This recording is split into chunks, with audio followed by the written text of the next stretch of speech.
Good afternoon, everyone.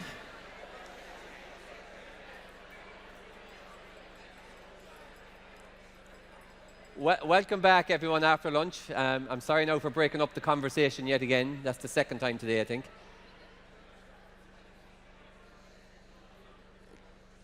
Thank you, everyone, for coming back so promptly as well. I really appreciate that. So it's my great pleasure now to actually introduce Minister Simon Coveney.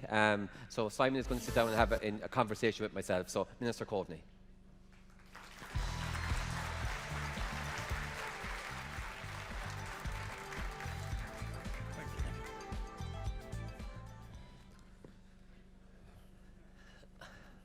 So good afternoon, Minister, and Happy New Year. Good afternoon, Michael. Yeah. So obviously, I wasn't fully trusted to be just given the microphone, so I'm being interviewed instead. Well, you signed up for this. Anyway, Happy New Year, everybody, and great to be with you.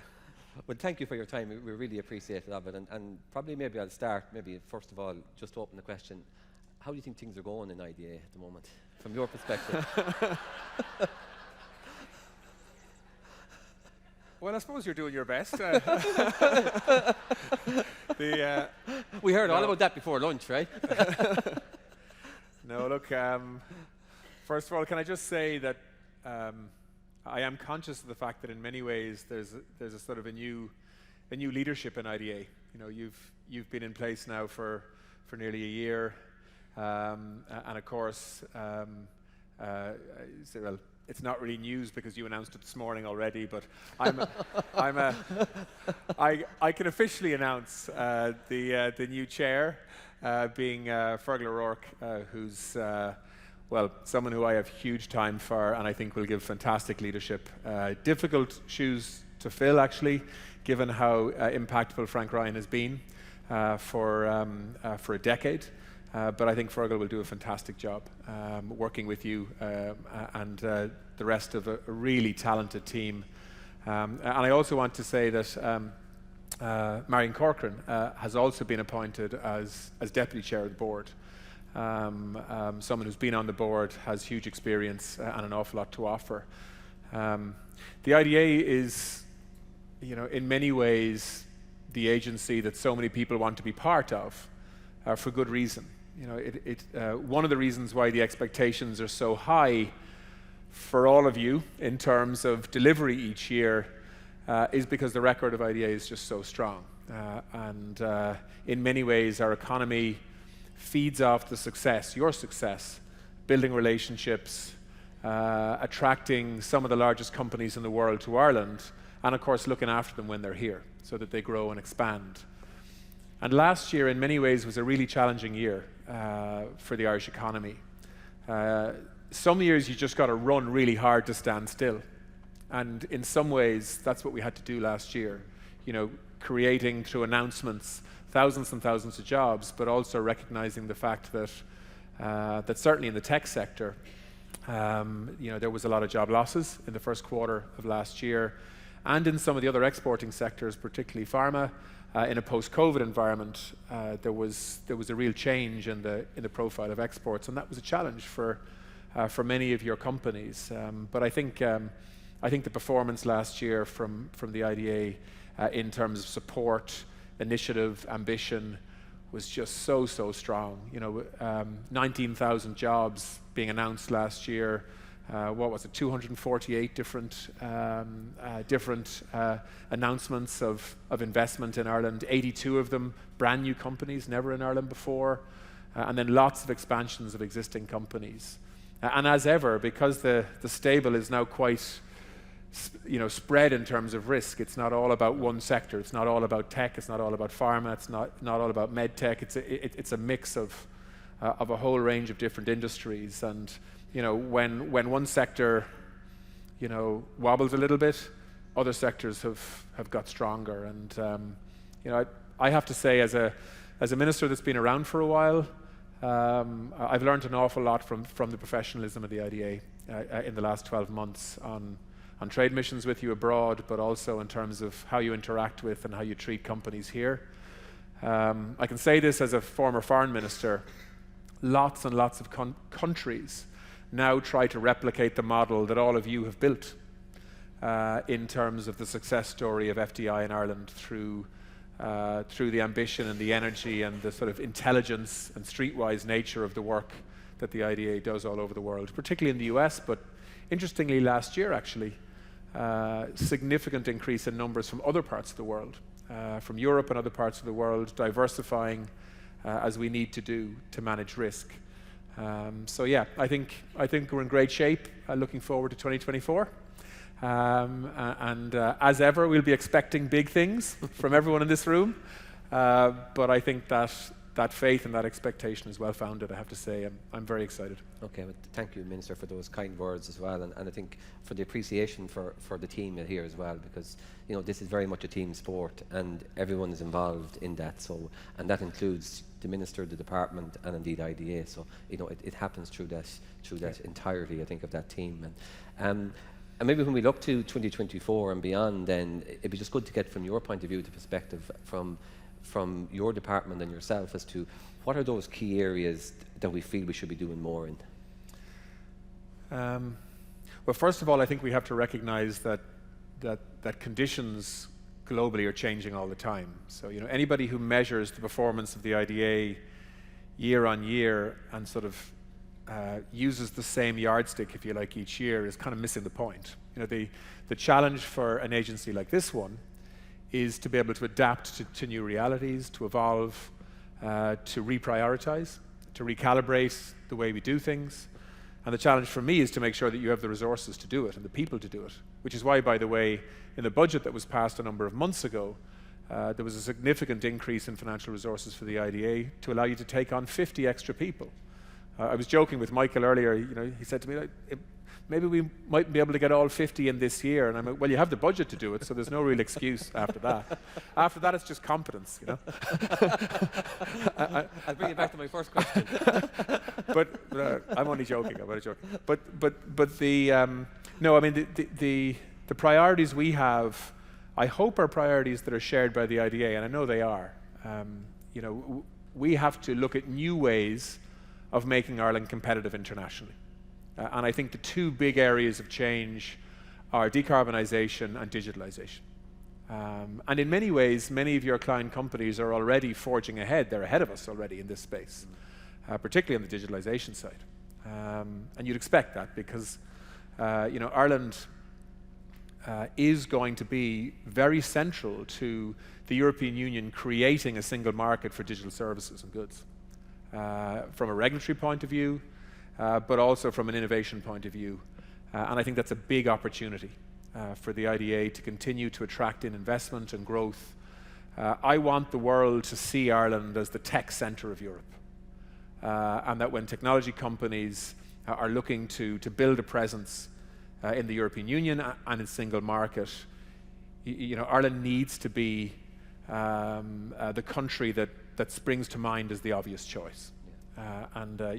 We've already got a fantastic foundation to build on, whether that's in the context of the EU Chips Act, in the context of new investment opportunities that we've already seen in 2023 with analog devices, with Intel, massive new investment. I think we can build on that in an exciting way, and not just in the semiconductor space, but in the broader tech space.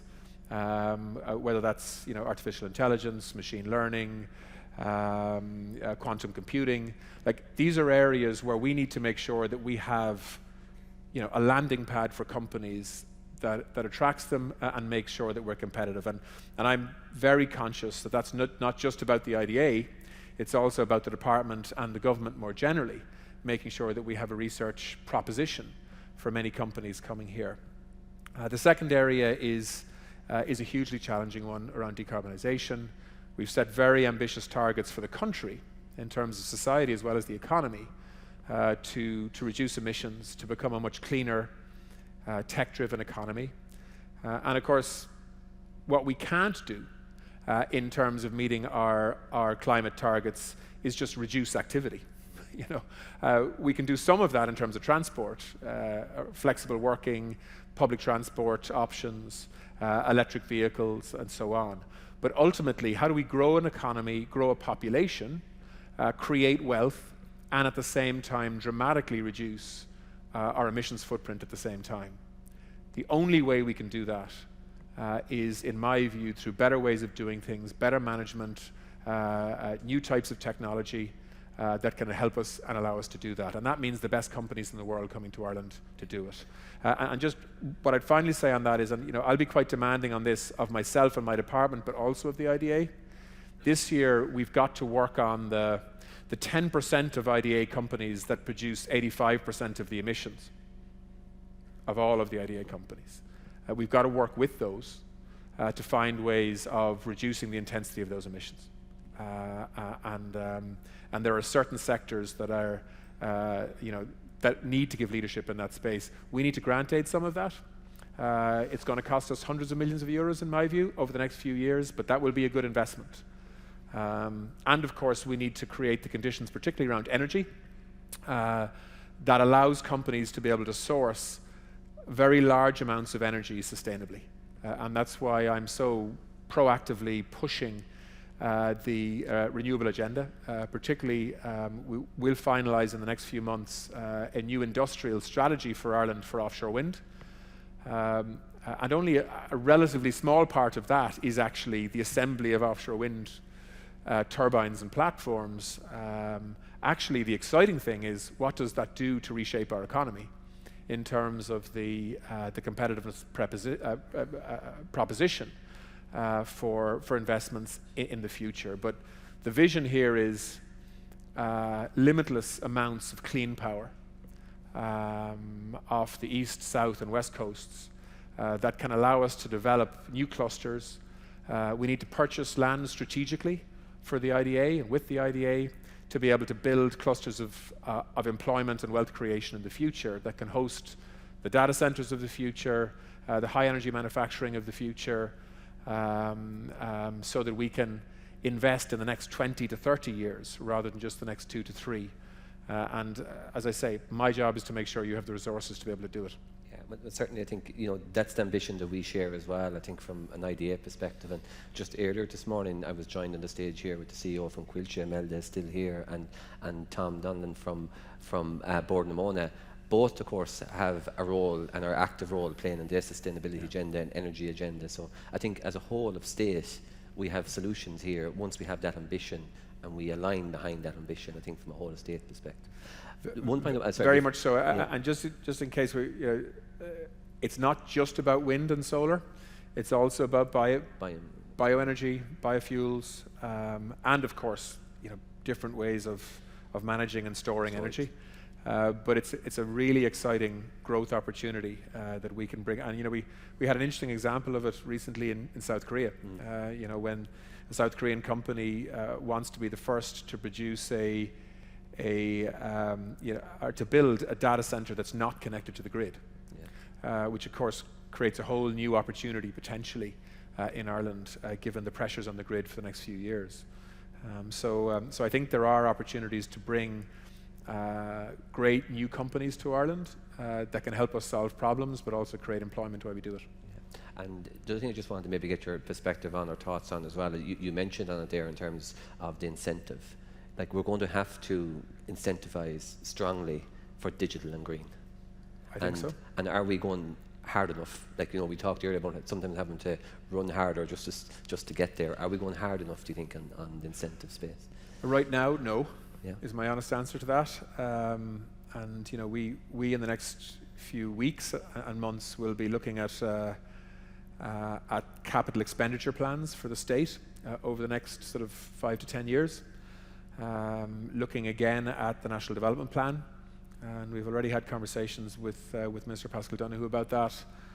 Undoubtedly, we need strategic funds. And by the way, we're already creating those. After the last budget, Minister McGrath, I think, did a great job designing 2 new funds in terms of a future fund for Ireland and a green fund for Ireland. And there will be tens of billions of euros in each of these funds. And we're going to need them to make sure that we're shaping an economy which will ultimately shape a society that we can be proud of in the future. And that's got to be tech-driven, and it's got to be clean. Yeah. And when I say clean, I mean emissions, but I also mean protecting nature, protecting water, protecting biodiversity, and I think that the proposition in the late 2020s, early 2030s for Ireland as a country where you can come build a business on the back of really well-educated, motivated people who think globally, but also on the back of an electricity grid that is 80% powered by renewables, with storage systems on board that allows us to go even further. A country that is clearly on a pathway to net zero, working with industries that I think will struggle with that change, like, for example, the cement industry, looking at new technologies like carbon capture and storage, but the state being willing to put significant resources into facilitating that change and investment. The private sector can't do it on its own, but it does need to be on the same journey as the state. And you and I both know companies that are already well ahead of us. But the Irish economy is operating at two different speeds, particularly on the tech side. A lot of indigenous Irish companies not where they need to be, and obviously we'll be working with Enterprise Ireland on that. But there are some multinationals too that I think are thinking about the change and trying to figure out how to do it, and we need to give them answers in terms of both grant aid, but also policy certainty around sources of renewable power. Okay, thanks, Minister. Just maybe I might take this opportunity to say the Minister is open to take some questions, so if you want to put some questions through the Slido, I'll happily take them as well. Maybe just to change gears for a moment, Minister, and you just talked about the environment, for investment and how Ireland needs to evolve and continue to evolve in that. One of those areas is Balance for Better Business, obviously, which is a government-led initiative. Be just interested in maybe sharing your perspective on that initiative as well. Well, given we're so happy in coalition at the moment, I mean, a lot done more to do, I suppose, is a term used by some of our political opponents in the past, but it kind of sums up where we are on Balance for Better Business. I think Ireland has made significant progress. I think Balance for Better Business was set up in 2018. At that time, the number of women on boards in listed companies in Ireland was in the mid to low teens. It's now around 40%. And I think that initiative has played a significant part in that.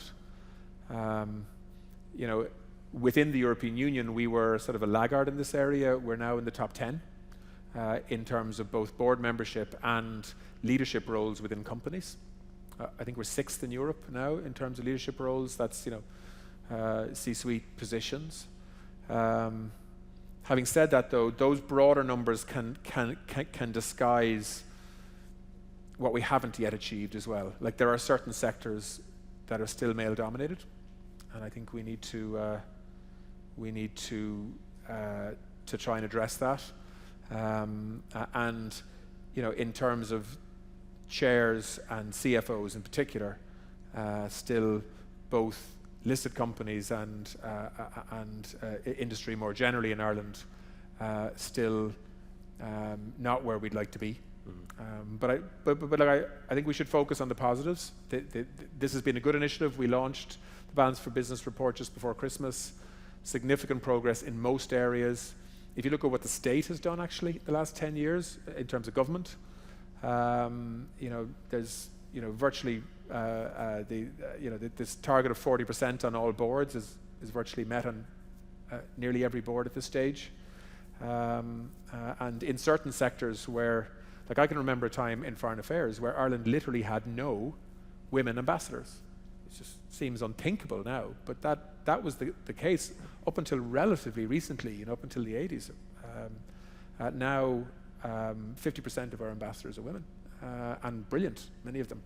So I think this is an area that we need to keep working at. Apart from anything else, because it's good for business. All of the data shows that when you have more balanced leadership in your company, gender balanced, then those companies are likely to be more successful. Not quite sure why that is, but it's a fact. And without stating the bleeding obvious, we don't want to disadvantage half the population when they bring at least half the talent to the table. So we need to make sure that there aren't any glass ceilings or barriers in the way Balance for Better Business is an initiative that has really set about trying to remove those barriers in a fairly efficient way, so we'll keep supporting that initiative. Yeah, and likewise, I think for theIDA, we will continue to support that as well, both within our organisation and across our companies as well, because you're correct, it's not about barriers, it's about creating opportunities for all, and I think that's the key. Maybe, Minister, you talked about, you have a vast amount of experience across a number of different, I suppose, departments and ministerial positions, and obviously this week again has proven difficult from I suppose, a geopolitical perspective and the ongoing, I suppose, escalations of wars on two fronts, and I suppose the tensions that are continuing between the US and China, and China and South Korea, where we were as well recently. I suppose from an Ireland perspective, how do you think we can continue to best engage across these topics? I think we need to be clever. It's the first thing. So, small countries don't have the luxury of behaving like a superpower, and sometimes the political debates in Ireland come across like they're black and white in terms of choices, and they're not black and white. And so Ireland has to, of course, position itself within the European Union cleverly. We do need to take principled positions. Our foreign policy and our economic policy are intertwined because we're so globalized as a country. So, we do have to take principled positions. We have to base foreign policy on international law. That's why we have taken such a strong position on the war in Ukraine. We've taken, I think, a very strong position on the extraordinary human suffering that we've seen both in Israel and in Gaza and across the West Bank and in other parts of the Middle East as well. And we will continue to be. I think Ireland has probably been the most vocal country in the European Union on that conflict and the human suffering that's come from it. And that sometimes means saying difficult things that creates tension with countries that we're friendly with. But I think we do need to do that. Ireland has a reputation that we need to maintain for calling out wrongdoing, breaches in international law, breaches in the UN Charter. For us, multilateralism actually matters. It is the basis of our foreign policy, and it is what allows small countries and relatively small economies to survive and thrive. And so we have to keep speaking up for multilateral institutions like the EU, like the UN, like the WTO, because otherwise we move into a space of globalization in retreat, the most powerful countries forcing smaller countries to choose sides, and I think that I think it's very easy to choose sides on the Russia-Ukraine issue, but I think on many other issues, it's a complicated positioning for Ireland to first of all be true to ourselves in terms of foreign policy, and secondly to be pragmatic and sensible in terms of protecting our economy and our economic interests. And ironically, actually, like when you think of the geopolitical turmoil that we have seen over the last 5 or 6 years, from Brexit to COVID to Ukraine to Afghanistan to the Middle East, no one's even talking about what's happening in Sudan. Probably 300,000 people dead in the last few months, or what happened in Ethiopia, 500,000 people dead in a civil war that lasted a year, or across the Sahel where you have multiple conflicts at the moment, many of them driving very large numbers of people on the move. We have about 80,000, actually, sorry, I think the figure is now 100 million people in refugee camps around the world. So, if you're going to protect an economy, you've also got to try and look at what's going to drive geopolitical tension in the future, because that matters for a country that is as globalized as Ireland. And so migration, which is creating some political tension in Ireland today, and EU policy, where the EU stands in the world, our transatlantic relationship, and the the tension between the two largest superpowers in the world, the US and China, hugely impactful potentially on Ireland, should that take a turn for the worst. So I think in all of this, Ireland needs to be consistent, needs to keep communications open with everybody. Like these calls to expel ambassadors out of Ireland because we disagree with what a country is doing. In fact, like if we disagree with what a country is doing, it's all the more reason why you want an ambassador here in Dublin, so you can communicate with them. Whether that's with Russia, whether it's with Israel, whether it's with whoever. So I think we need to avoid simplicity and populism. We need to recognize the complex nature of foreign policy today. And we need to recognize the fact that in all of that uncertainty internationally, Ireland actually has become a more attractive destination because of its political stability. So if you think about it, a country that speaks English predominantly, but is very internationalized, 20% of our workforce today were not born in Ireland. We still see inward migration as a positive thing, unlike most countries.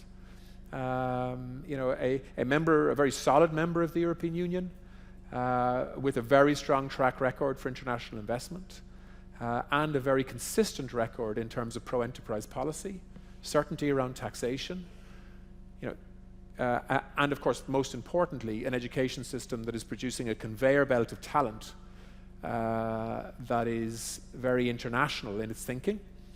So, if you add all of that together, there aren't too many other countries in the world actually that can match that proposition. Yeah. And then you look at the negatives on Ireland. Are we keeping pace with population growth and economic growth, with housing, with infrastructure, with energy costs? We got to work harder in those areas to stay competitive. But the positives that Ireland has to offer at the moment, given the uncertainty in terms of global supply chains, geopolitical tension, I think there's a real opportunity actually in sort of international crises to sell Ireland and to market Ireland as an oasis of stability politically. And don't forget what's happening this year. This year we'll see a general election in the UK, we'll see a presidential election in the US, we'll see a European election, we'll see a new European Commission. A lot is going to happen this year that could further destabilize the global economy and global politics. And I think Ireland needs to position itself carefully in that regard. We have real friends in Washington. We have a good relationship in Beijing. We are very much part of EU decision-making. And we have, at times, a tense, but also a very close relationship with our closest neighbour in the UK. And all of those networks and relationships, I think, are very valuable. And I think there's a lot more assets than liabilities in that list that all of you, I hope, will be able to build on this year as you persuade people to invest and grow business in Ireland. Okay, well, Minister, I have to say the number of questions we have here now could keep us here for about 2 hours. Well, maybe I should be a bit shorter with my answers. But I'm not going to do that. But there's probably a few things that's maybe worth, I'm going to group a few of them. One is there's been a number of questions on Ireland's carrying capacity, and and in the context of how we respond, and more importantly, how we make sure that response is there for future talent. So that's one batch of the questions that have come in here, if I filtered them. The second question then, that's predominantly in this as well, is our voice being heard strong enough in Europe as you look at the industrial policy shifts that's happening as well? They're probably the two biggest themes that's come from probably the 30 plus questions I have in front of me. So thank you to everyone for those questions as well. But maybe before we finish, because I know we're virtually out of time, you might just give us two quick responses on that, and I have one final question for you then. Well, I mean, on the second one, it's our voice being heard. Ironically, actually, in a post-Brexit world, I think Ireland's position in the European Union has never been as influential as before. As someone who was in the European Parliament previously, who was a minister, obviously pre-Brexit in different briefs, Britain did a lot of the heavy lifting for us in Europe on issues like taxation, competitiveness, anti-protectionism, a globalized view of the world in terms of getting trade deals done. We could kind of tuck in behind the UK, who often had to say the unpopular stuff, but very much were in sync with our thinking. Since the UK left, it really forced Ireland to sort of think, well, what caucus or what club do we belong in Europe? Because that's the way Europe works. Countries work collectively in different areas. So we worked really hard to build a relationship with Baltic and Scandinavian countries, as well as Benelux countries, because we felt that they thought the same way that we did, and they do, about how you build an economy. It's got to be globalized, it's got to fight against protectionism, it believes in multilateralism, both within and outside the European Union, and it believes in the ability for individual countries to shape their own economies within reason, through tax policy and so on. So we've spent a lot of time with Finland, Sweden, Lithuania, Latvia, Estonia, the Netherlands. And people like Pascal Donoghue, for example, has done a really good job in that space, making sure that Ireland is part of a network of countries that are advocating in our own interests for small countries. And we've done that well, I think, on taxation through the OECD. We've done it well on digital issues, and continue to do so. And it's strange because depending on the issue, often the partners are different. So, some of our agricultural concerns, for example, we build a very close relationship with France on, because because they are the most impactful lobby on agricultural questions. So yeah, I think actually, in a post-Brexit world, when the UK isn't there to dominate the debate in areas where we're vulnerable, we've had to work a lot harder, but as a result, we've built new relationships that I think make us a lot more influential than we would previously have been. Okay. And I think that's a lesson. The other thing I'd say is that our relationship with the US is quite unique within the European Union, particularly now that the UK have gone. And we shouldn't underestimate actually how other countries in the EU see us in the context of our relationship, particularly with this current US administration. Understanding how they think, what's possible in terms of trade in the short term and the medium term, what does the transatlantic relationship look like, and how can it or should it develop. Ireland is a much bigger voice than our population would normally dictate in those kind of discussions. And again, we need to take full advantage of that. Where we're less influential is in the security space. Because Ireland is not in NATO, because Ireland doesn't have a big defence budget, we sometimes struggle to be heard in that space. But we do have a clear position, and it's important that it remains consistent. We do need to be part of common defence and security discussions in the European Union, for obvious reasons, while at the same time protecting our neutrality in the context of non-military alignment. And that balance is one that we need to think about all the time, and I think Neil Martin's doing a really good job in that context, because we're not neutral on Ukraine. We're not neutral when countries break international law, but we're also non-militarily aligned, so we don't get sucked into conflicts that we don't want to be part of. So, I think on the whole, Ireland is probably more influential than we've ever been. And on the economic side, I think many people see what's happened in Ireland over the last decade as sort of an economic miracle of sorts. Given how low the country fell 15 years ago, in terms of IMF being central to our fiscal decision making and so on, and given where we are now, operating to significant budget surpluses, the fastest growing population of the European Union, the youngest population in the European Union, very successful in terms of FDI, having done a deal with the OECD in terms of minimum global corporate tax rates and so on. Ireland looks strong economically right now, and more resilient perhaps than we've been in the past. And not that we should take any of that for granted. We've got to keep working hard, as we saw last year, to keep it going. But I think there's a lot of cause for optimism. Okay. And on the other question, The other around carrying capacity, Yeah. I think that is in some ways a more challenging question for us. You know, everybody knows housing is the biggest domestic policy priority for the government. You know, I think we'll build 40,000 houses this year, just to say that. If not, we'll be damn close to it. You know, and I can remember a time when it was 5,000. You know, so you know we are moving in the right direction. We'll probably build. You know, we'll certainly add somewhere between 10 and 12,000 social houses this year. But actually, more interestingly, for many companies that are looking to come to Ireland, for the first time, we'll see real scale in terms of cost rental projects, which I think an awful lot of FDI companies will want to see for their workers, which is essentially affordable private rental options. And I think we'll see an awful lot more affordable housing.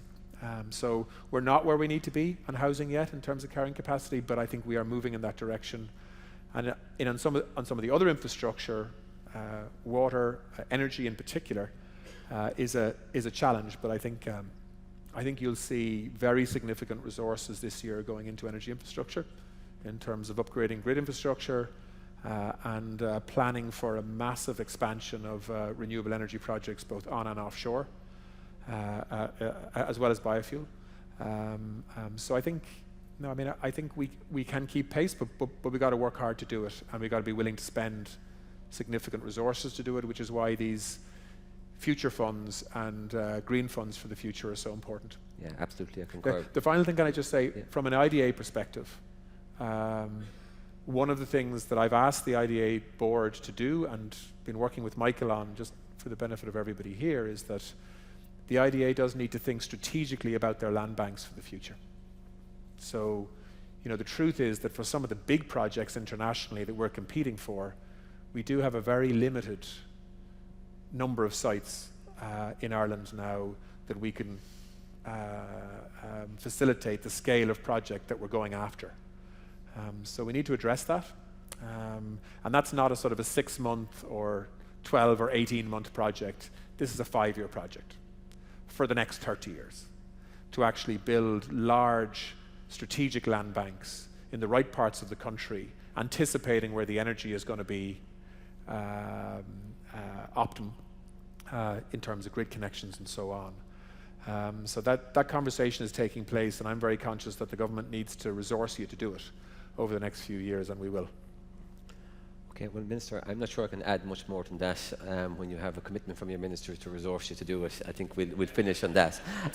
But Minister, in all seriousness, I want to again express my gratitude and the gratitude of the organisation to you personally, and to your department for your I suppose, unwavering support for IDA, for what you do for us here and in the marketplace across the globe. We really appreciate it. It brings real benefit to us in terms of being able to have the Minister and someone of your experience with us on trade missions and as part of those missions. And we're very thankful for that and for your ongoing and open engagement. So, Minister Simon Coveney, everyone. Thank you.